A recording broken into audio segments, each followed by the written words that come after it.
ஏய் இங்க பாருடி. என்னடி சீக்கிரம் சொல்லு. ஏய் அந்த டென்மார்க் பிட்ட பேப்பரை மட்டும் தூக்கி போடுடி. நானே என்ன எழுதல இருடி. இப்ப கொடுக்க போறியா இல்லையா? ஏண்டி கத்துற? இவ கத்துல வெளிய போன ஆளு உள்ள வந்துருவான் போல. இந்தாடி சீக்கிரமா எழுதி கொடு.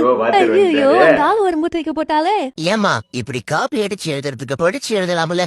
அந்த ஈர வெங்காயம் எல்லாம் எங்களுக்கு தெரியும். நீங்க உங்க வேலை மயிரை மட்டும் பாருங்க. காப்பி அடிச்சதோ இல்லாம நக்கலாவ பேசுறீங்க. எல்லாம் வெளியே வாங்க. இனி நீங்க எக்ஸாம் எழுத தேவையில்ல. போய் உங்க பேரண்ட்ஸ் கூப்பிட்டு வாங்க. இந்த ஆளை சும்மாவே விடக்கூடாதுடி. இந்த ஆளை ஒரு வழி பண்ணியே ஆகணும். ஆமா என்னடி பண்ண போறோம்? காலங்காலமா பண்றதுதான் பண்ண போறோம். யோ கான்ஸ்டபிள், இந்த ஆள் அரெஸ்ட் பண்ணியா? ஏன் போலீஸ் இருக்கு? எதுக்கு சார் அரெஸ்ட் பண்றீங்க? நான் என்ன தப்பு பண்ணேன்? நீ ஸ்கூல் பிள்ளைங்களுக்கு பாலியல் தொல்லை கூட்டிருக்கேன்னு உன் மேல புகார் கொடுத்துருக்காங்க. ஓ பாலியல் வழக்கா? அப்ப நான் என்ன சொன்னாலும் நீங்க நம்ப போறதில்ல.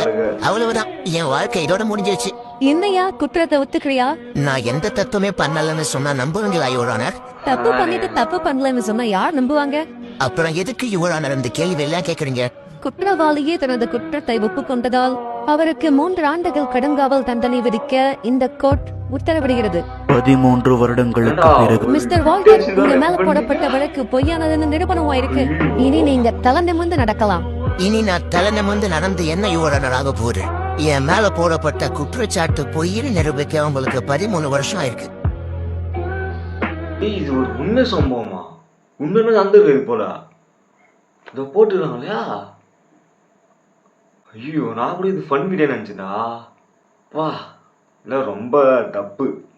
ஸோ உங்க பிட்டு அடிக்கக்கூடாது சொல்கிறது வந்து உங்களால தான் சொல்கிறாங்க சரிங்களா? அதை புரிஞ்சிக்காமல் இப்படி பண்ணி ஒரு மனுஷனை போய் இப்படி பண்ணிட்டீங்க.